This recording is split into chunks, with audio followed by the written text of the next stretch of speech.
My brother and I both awakened two systems at the same time. One could magnify things 100 times, the other could shrink things 100 times. My brother chose the shrinking system. I took what was left, the magnifying one. 3 days later, the apocalyptic rain hit. Everyone got trapped at home, couldn't move an inch. Supplies became everyone's biggest problem. I used my magnifying system to enlarge what little food we had.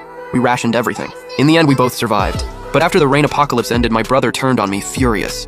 If you hadn't stolen my magnifying system, I could have used it to save Sister Shen's family. Bro, you're great and all, but you're just too selfish. When I opened my eyes again, my brother had already grabbed the magnifying system first. I knew right then, he'd been reborn too. Since you love your precious Sister Shen so much and you hate me, the brother who saved your life, then this time, I'm done caring whether you live or die.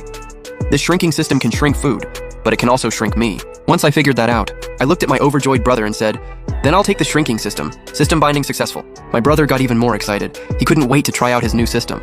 He raised his hand and magnified a cup nearby 100 times. Next second, the small cup turned into a massive one. My brother said happily, "This is the real magnifying system. It's really mine now." I just stared at him coldly. This was the brother I'd risked my life to protect in my past life. In my previous life, the rain apocalypse hit out of nowhere.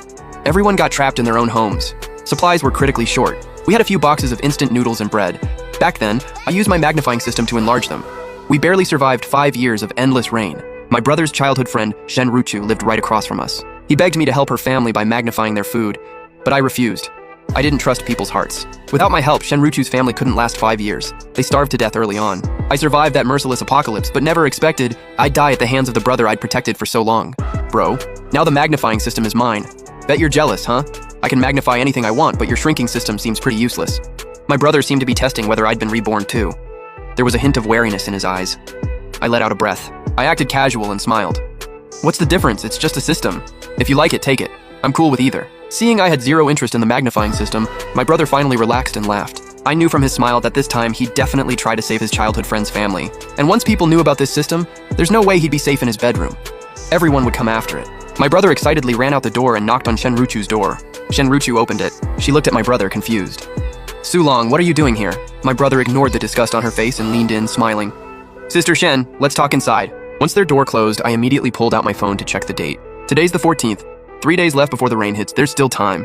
I immediately drove to a nearby supermarket and cleared out everything. Food, drinks, anything useful. I even bought a batch of baby chicks. Then I hit up a furniture store and picked out a whole furniture set. I was building myself a brand new little home. My place is on a high floor. In my past life, the rain lasted 5 years and never reached my apartment. So I'm not leaving. I'm just gonna live differently this time. I shopped until my bank account hit zero. Meanwhile, my brother knew the rain was coming but wasn't panicking or prepping at all. He knew his magnifying system could enlarge food, so he wasn't worried. In fact, he seemed kinda excited. I knew exactly what he was excited about. He wanted to swoop in when food got